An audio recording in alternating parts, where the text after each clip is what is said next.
Oh, look what came today. The Willer 80 watt. I have the 60. I did a video on that before. Look at the tip size. This actually worked really well. A small piece and very lightweight. Heated up really quick. But looking at this one, let me get this open. Oh, here we go. There we go. All right. It's a tricky one. There we go. Yeah, it's got all the. I just rip it out. Let's just see. There we go. I destroyed the package, so I'm not returning it. $23. Yeah, it comes with the cheesy stand. Yeah, the little cheesy stand here. Yeah, it's the 880 at max, and that's more than you need for soldering. But here it's got a nice size tip on it. If when you're doing lead work, I'll put a piece of lead here. Yeah, when you gotta do your crisscross bead like that, it's a nice wide tip. And for solder, regular, sun catchers, what have you, you don't have to solder flat. You just kind of lift it up on the side a little bit. That'll allow you to get a nice, thinner bead. You could actually solder like that too, but a little bit on the edge. You don't have to go flat. That may be too much, for delicate lines. Whereas the smaller iron will allow you to do that. And you can roll the tip this way too with this one. I found that 60 watt iron, even on the rheostat, any higher than 80, actually probably 70 was a good running temperature. Let's go try the 80. I'm gonna go ahead and get this off. And there's always mention about the, there we go, I had to rip it off. The cord lengths on these things. This is a very thin, like a lamp cord actually, and it's actually, it's not intrusive, like not a heavy cord that's gonna bind up. But as far as cord length, I'm gonna put it to the floor. Yeah. With the iron tip, it's about 6 feet, and that's plenty. That's plenty of cord. I use an old. See, this iron, you cannot lay it flat on the table. It'll burn. Well, I found out with the 60 watt, just leave it there. The tip's extended, which I really liked about this iron. You don't need to put it in a cradle. All right? That's what I really liked about this iron. This iron, it's got a heavier tip. You got to lay it down in a cradle. And if you don't, the old coil type iron stands, we always call them cradles because that's the ones we used to use was like a sling, like a rounded bottom with feet on it, and it was iron cradle. Very similar to how I fabricated this sardine can. But these iron holders, I find them they're annoying. You gotta aim for it. And I just throw my iron down like that. That's what was nice about the old cradles. It looked like a sling, you know, with a tube, and you just put your iron down. Hexagon irons had them. They sold them with the irons, and you know, doing stained glass windows with lead, a lot of lead and all that. It's easier to, you know, you work in, you solder, and just throw your iron down like that. This will not get hot because it's a very a light gauge tin. I guess it's you know, steel tin. But it doesn't. It won't burn your bench. You won't burn the house down. All right, so your shop down.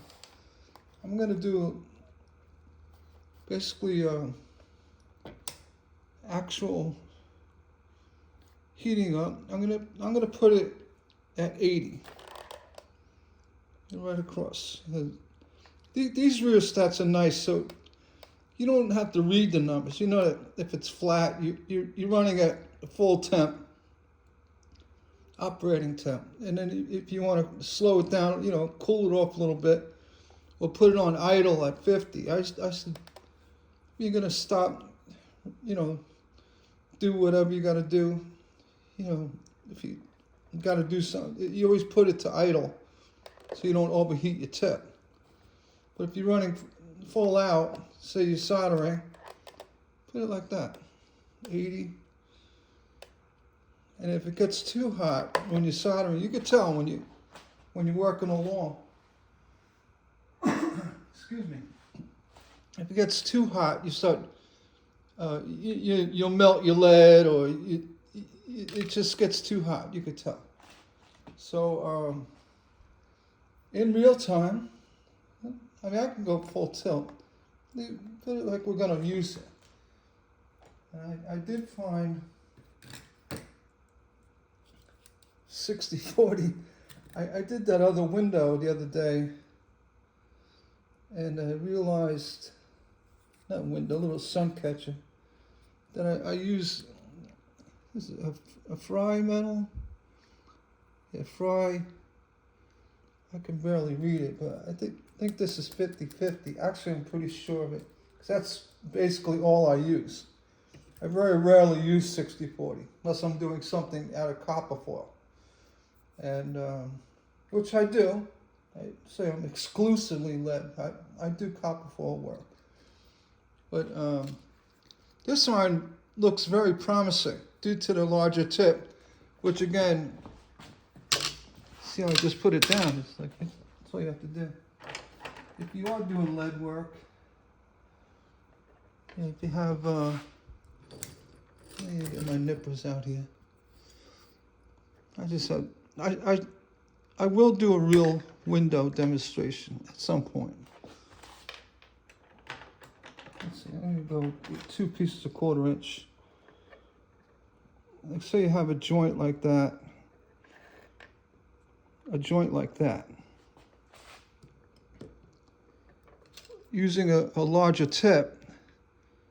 Hey, there's something on there.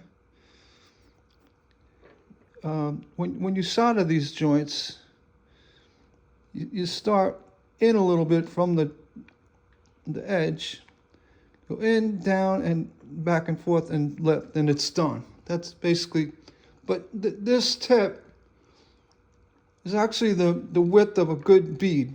You know, so when you put it down, you could just put it down. It's already hot. So heat it up pretty quick. And then just do a little side by side or crisscross. Say you have a joint like that, you're done. And if you do lead work, you know what I'm talking about. But what I'm getting at, I guess it was at 3/8. I'm guessing. Let's see. I don't even know. It's a nice size tip for lead work and copper foil. You know, if you're gonna foil something delicate, you turn your iron on the side a little bit. Well, either way, see this is already ready to go. So heat it up pretty fast. I'm gonna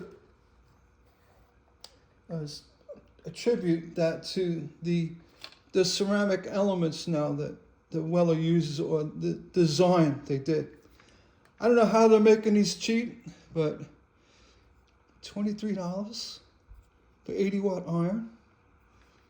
The reason why I looked into getting these, because I was a big fan of the Hacko 456 iron. I think it's There's an 80-watt iron, or actually 60-watt iron, similar to this Weller. Had a little bit bigger tip, maybe a 3/16. And this looks like a 3/16. And it was like a chiseled point. Worked great. You could run it on lead, anything.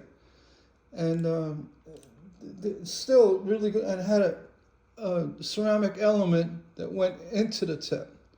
The iron literally heated up in 30 seconds. This is already hot, you could tell.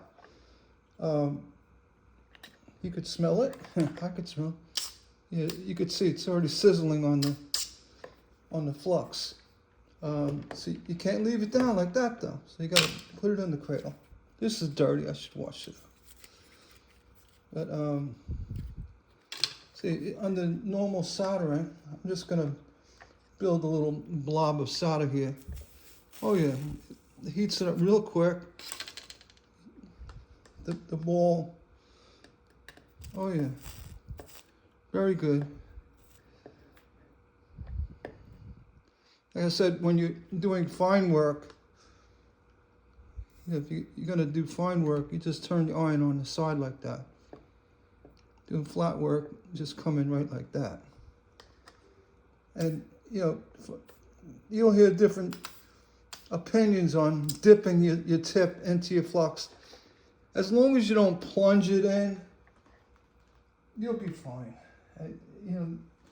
People, I just have a piece of sponge here. People say don't dip your tip and this and that. And this flux, the Tiger's Eye flux, if it gets a little hot, you get like a black residue, which I'm not crazy about.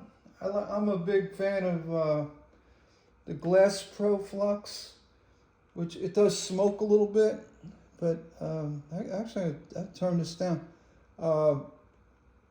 It doesn't give you that black residue like that. I'll try it again. Let's make another. Now when you're soldering, you always push the solder off the tip like that. And push it off. So when you're working, you don't get issues like that. You could shake it down. But yeah, this iron, it $20-something. I'm gonna give it a 2 thumbs up. And again, the 6-foot cord. If you're working on a stained glass window, you take your rheostat, you put it right on top of the window. This is lightweight. You're not gonna break any glass. You put it right on the top, and then you go to work. There's never an issue about reaching the other side. And I've done 8-foot windows. You just grab the whole thing and bring it on over. And that goes true with even the larger 200-watt hexagons and rheostats. And so you got all these fancy new modern Hackos actually that have the large rheostat. It's almost like it's like a inverter that can, let's say inverter. Inverter takes DC and makes AC. This is a converter, right? Takes AC and converts it to DC. So your iron's actually running on DC current, which is fine, but it may be easier to control actual degrees of temperature. But for stained glass, it's either going to be a cold iron, a little hotter for decorative soldering, and at full tilt. And as you're using it, the solder cools it. All that fine tuning of temperature for stained glass is really, it's not needed. It really isn't. And even decorative soldering, you're going to first of all, I wouldn't use this iron because it's too big. I would go with the smaller tip. Put the temperature down to 50 and do your little thing. You don't need a $150 iron. The new Hackos. I think that the 888. I think it's 140 something, $150. And then all the different tips. And honestly, the tips they give you are just way too small. They're even smaller than this tip for this other Weller, which was $22. I don't know how to do it. And oops, look at that light. Oh, you know what I did? I just put the iron on the hot side. I'm like, why do I smell plastic? Yeah, all right, it's broken then. I put the iron down on the hot solder. Don't do that. All right, but it survived it. Not even nothing. Just wanted to do an opening demonstration of the new to me, 80-watt Weller. I can't wait to make a window with it, using lead. I think it's going to work really well. And Tiger's Eye Flux, it's okay, but you do get that burn, that darkening, the burning. So I'm not crazy about it. I'll probably go back to my Glass Pro Flux made by Ed Hoy. It does smoke a lot. Not a lot, smokes more. But it doesn't do that. And or oleic acid, which works really well for lead work. And then there's others like Canfield. They make I'm going to say it's a semi-gel, regular Canfield Flux. It's not a true liquid flux, but it is water soluble, but it does have a bit of consistency to it, like a light gel flux. Like Tiger's Eye's similar. It's a little thicker than Canfield, but they work very similar. The only difference is the Tiger Eye has that little bit of that burn residue. But the Flux works great. Just, again, and if you're moving along quickly, you're not going to get that burn. This iron, from just turning it on, to operating temperature, immediately brought it to that full, a higher temperature than needed. You see how quick it melted the solder. So most likely, this iron would be run more around 70, around there. All right. That you'd have to find out when you're working with it. So my review is complete on my opening review of the Weller 80-watt, very inexpensive iron, made by Weller. It's got the headlight. Look at that. Hey, the thing is, you can't accidentally leave the iron on and look across the room and says, is my iron on? Well, you could clearly see. Leave the iron on, and the higher you go, the brighter it gets. So that's a great feature. As far as seeing what you're doing, yeah, it brightens up the area. So, yeah, I'd say it's a senseless add-on, but I like it. It's a headlight. How can you not like headlights? All right, my review is complete. You want a cheap brand name, Weller, Unger, Hackos, new around the block, but Weller's been around for a very long time. I don't know if this is made in the U.S. I don't even know anymore. Could be made in China. I don't know. But it definitely is worth the $23 and change I spent on it. All right. So I'm not telling you to go out and buy it. I did just to try it. And you know what? If I have an iron that broke on me or stopped working, I'll pull this iron out and finish my job. And have a backup. You never know. You drop an iron, you break the element. I don't know. That's my review. I hope it helps somebody, and if you do like my videos, hit the thumbs up, you know, and let's see, it's down here. Hit the thumbs up or subscribe. And if you really like my videos and you really like me and you want to support my channel, hit that join button down there. I give away, not give away, but I give away to my members a lot of patterns and, you know, a lot of perks. I always add more to it. So yeah, if you're not a member, hit that join button, and it supports my channel too, which I do appreciate a lot. All right, guys, take care. We'll see you on the next one.